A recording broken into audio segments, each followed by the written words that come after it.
Hello, sports fans. Jim Coyle with Indiana Sports Beat Radio. Thank you for stopping by our YouTube channel. Make sure to hit the subscribe and notifications toggle so you never miss a thing. All of our content up here every day. Looking forward to it. Thank you, and we'll see you on the radio. Welcome to Indiana Sports Beat Radio, brought to you by the Hard Truth Distilling Company in Brown County, Indiana. So for the thousands in attendance and the millions watching around the world, it's time! 3 on the way. Oh! It went in! It went in! And Indiana wins the ball game! Know your role and shut your mouth, you jabroni! Float game for the win! Taylor's gone! Goodbye, touchdown, Indy! Woo! America! They got a football team now! Pretty simple. I win. Google me. You know that I'm the cream of the crop. Now, from the Hard Truth Studios, here's Jim Coyle. Welcome back to the Hard Truth Distilling Company studios on this Monday. So glad to have you along as we are now joined by the voice of the Indiana Hoosiers, Don Fischer. Don, I know it was a long weekend for you, having to travel to Philadelphia amongst this weather, but and making it back late. Trust me, I know Chris, our friend Chris Denary, is constantly either calling from an airport or wherever, God's creation. But you guys had a little longer trip, but it was worth it. A hell of a weekend for Indiana. Don, I talk about Indiana this season. They have to find some places to steal wins if they're going to have a successful season. And this is one of those wins I put in that category because, Penn State has been playing very well. This is not your grandfather's Penn State team. The Palestra is a unique, iconic venue, different. It's road no matter what, a road game. And they're playing not with their normal lineup. It's changed, but they get through all of that and come out with a very, very nice Big Ten win. Well, 2 in a row, to be honest about it, because Rutgers has had their number as well. And Rutgers was the first game of the week, and they were able to knock off the Scarlet Knights in that contest, despite Dylan Harper being out for Rutgers. That was, of course, the excuse for the Scarlet Knights. Well, Malik Reneau went out in the first minute of that ball game for Indiana. So 2 of the best players on these respective teams were not in the lineup. But in Indiana's case, I'm not so sure that we didn't see a different Indiana basketball team under the circumstances. Addition by subtraction?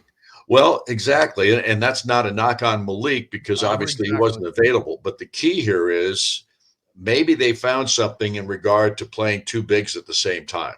Exactly. And I say that because in yesterday's ball game, Oumar Ballo was phenomenal, and he was great in the ball game against Rutgers as well. But it just looked like this team looked like they were more cohesive. They had more of a chemistry. And here's the other thing. I think Luke Goody is a part of this because he is one of the best communicators on this basketball team. I think Anthony Leal is another part of this because Anthony Leal is a communicator as well, a leader off the floor as well as he is on the floor. And to have 2 guys out there communicating all the time. And communication, people don't even talk about this very often about how important that is to a basketball team. But one of the great successes of all time was Bob Knight's teams at Indiana University when he was the head coach. And he constantly talked about how you've got to communicate. Everybody's got to be talking. And if you weren't talking in practice, you got yelled at and you got sat down. You had to communicate. And it looked to me like in the last 2 ball games, we've seen more communication from and spearheaded by Goody and by Trey Galloway and Anthony Leal. I don't think Trey is as vocal as some of these other guys, but he's smart and he knows what to tell these other guys when things aren't going well. I just think right now that maybe Indiana has found something different than what we've seen in the past, and we'll just have to wait and see if it plays out that way. I could not agree with you more, and I've talked about that wholeheartedly. In both of these games, Indiana forced to go to a one big scenario, but that has completely changed this offense because it has opened it up to be much wider. It opens up the paint, opens up the lanes, opens up the passing lanes. It opens it up for everybody. I mean, you have players like Luke Goody and Mackenzie Mbako.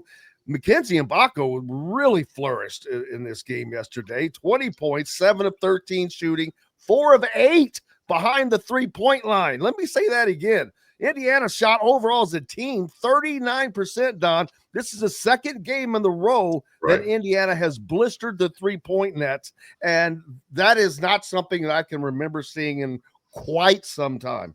Yeah, it just looks like if the ball goes inside, then the floor is spread out. I'm not an X and O guy. I'm just not. I just know what I see. And to me, the chemistry, the communication, and the spacing on the floor was just different without two bigs on the floor at the same time. And again, I'm not a coach, so I'm not going to go there in that context other than to say what I saw out of these last two ball games was a better team basketball, That's not to talk about individuals or anything like that.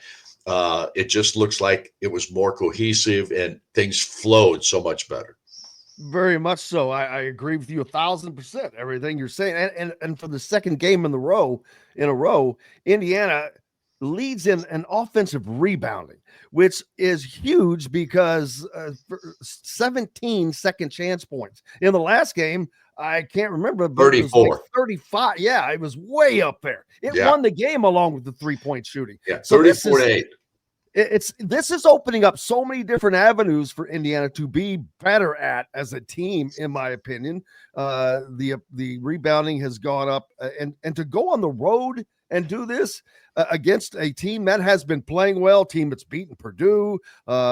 This was a hell of a win, and it's 2 straight good wins in a row for a team. I think both of these wins go in the category of stealing a win, because without, when Rutgers came in, as you mentioned, they've had Indiana's number.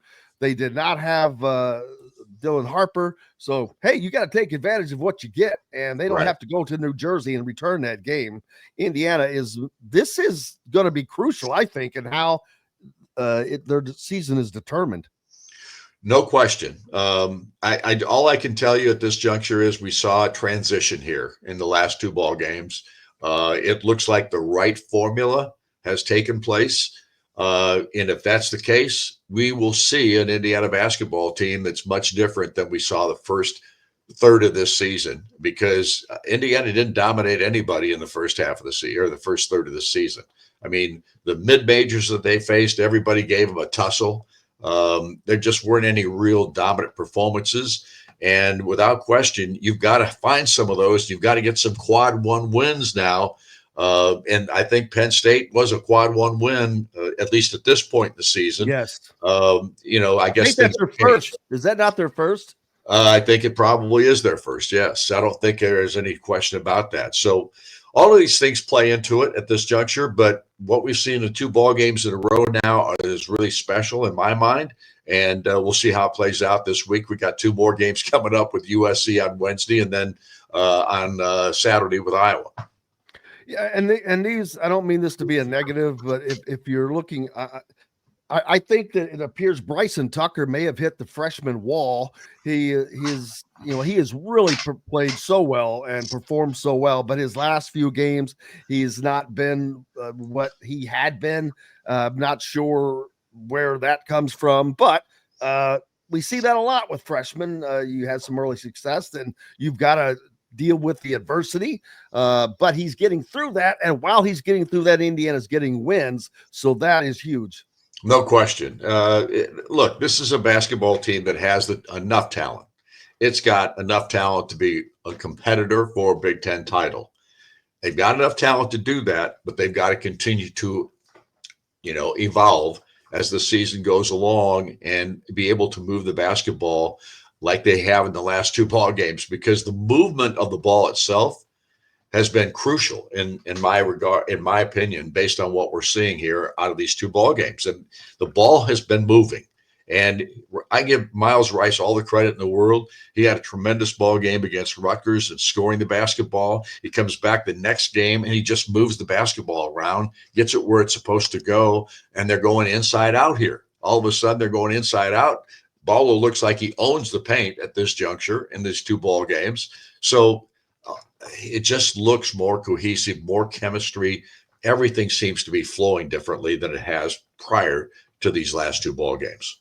Yeah, and it's hard to imagine if for Umar Ballo, who has played like a beast, 25 points yesterday, 9 of 15 shooting, 7 of 11 at the free throw line. That's like 100% for anybody else. I mean, like, hey, that's a hell of a job for him. This guy has fought hard to get there. 13 boards, 25 and 13, and 3 assists to go along with that stat line. His stat lines have been phenomenal. I don't know if it's part because of the recent, whatever you want to call it, suspension, whatever, but I'm sure that may have had a little effect. But being in there alone and getting the ball, being the only big guy, seems to be working for Indiana with him. Well, it's going to be interesting to see how when Malik Reneau comes back, to see how it's played.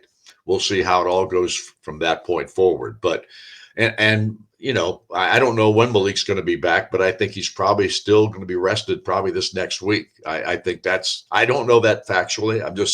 I'm surmising here. I just played a clip from Mike Woodson. It says that he does not know when he's going to be back. He says, I don't expect it, anytime soon, but there's no structural damage or anything like that. So It sounds like it's a sprain strain. Let's not push this, because would rather have him for the bulk of the season than a particular game coming up. Yeah. It'll be interesting to see how it's played once Malik does come back, Bill. I think that's going to be the interesting scenario. Yeah, I agree. And one would hope, I know that Indiana fans are hoping that the realization of how successful this has been so far. Miles Rice has also been an unbelievably stabilization point, an anchor. He is really kind of coming into his own. He 9 points yesterday, just 2 of 9 shooting, 4 at the free throw line, 3 rebounds, 4 assists, but he is getting better at the position. But I also think that this type of offense helps with that. Everything is helping. It's just like it's a chain reaction, but it's a positive chain reaction for Indiana. No question. Like I said before, chemistry is a huge thing. Communication is just as big as chemistry is. It's all about team. And right now this team is flowing, and we'll just hope it continues this week, because both these ball games are very winnable coming up against Southern Cal and against Iowa on Saturday.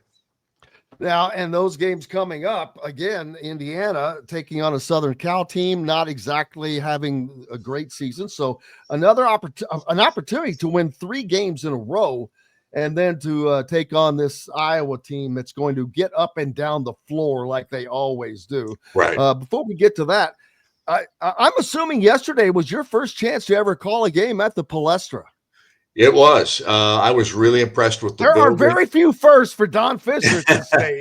And damn it, I'm like going, wow, did we have a first? It was a first for me. There's no question. Both times that I've been in Philadelphia, it was for national championship ball games at the Spectrum. And obviously the Palestra was the first time we've had a chance to be in that building. It is really historic. 1927 is when the building came up and when it was built. And it has hosted thousands of college basketball games. Penn now uses it as their home court, but there are other schools that play there a lot. Penn State has played there. This is the 63rd time that Penn State played there yesterday. Wow. And 3 times in a row against Big Ten teams. And they beat the other 2 teams that they played there, Michigan, I think last year, and Iowa prior to that, and then Michigan State, I think, in 2019. So This is and they don't play there every year, although I think Mike Rhodes has said he wants to play at the Palestra every year, one ball game a year, because of its history and the opportunity for kids to be a part of that. But that building reminded me a lot of Hinkle Fieldhouse. It's got the windows up above. It's not as big as Hinkle.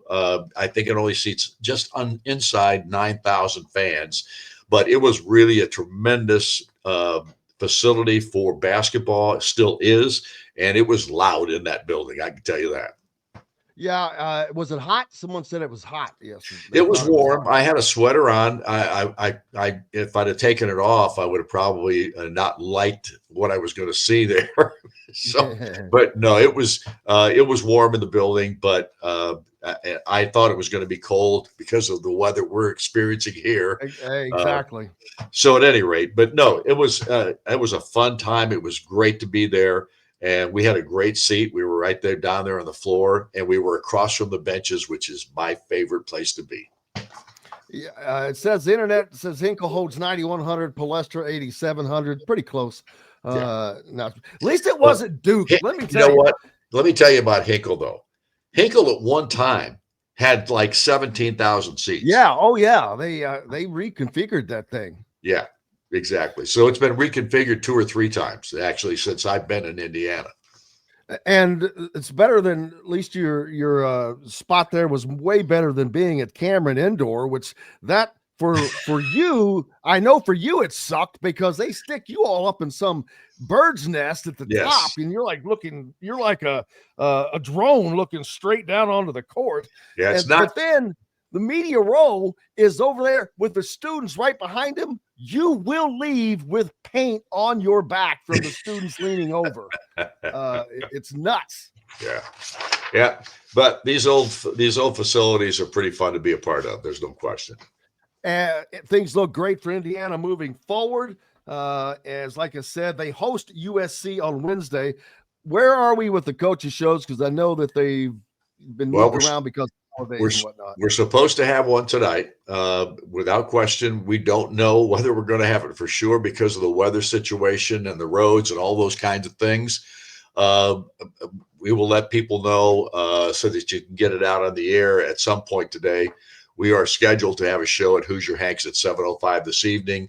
Again, I don't know what the weather situation is in Bloomington. I don't live there. I live in Indianapolis or Greenwood, Indiana, actually a south suburb of Indy. I can only tell you at this juncture that we're planning on having a show, and we'll see what happens.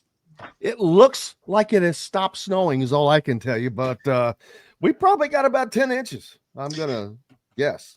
Yep, I would think that's probably right. I felt like I was in a foot of snow when I got to the Bloomington airport after our bus ride that took forever from Indianapolis coming back from Penn State yesterday, or from Philadelphia yesterday. So, Don Fischer, the voice of the Hoosiers, cannot thank you enough as always, boss.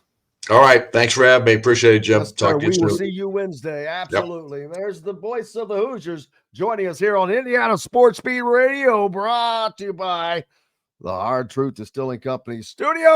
Hello, sports fans. Jim Coyle with Indiana Sports Beat Radio. Thank you for stopping by our YouTube channel. Make sure to hit the subscribe and notifications toggle so you never miss a thing. All of our content up here every day.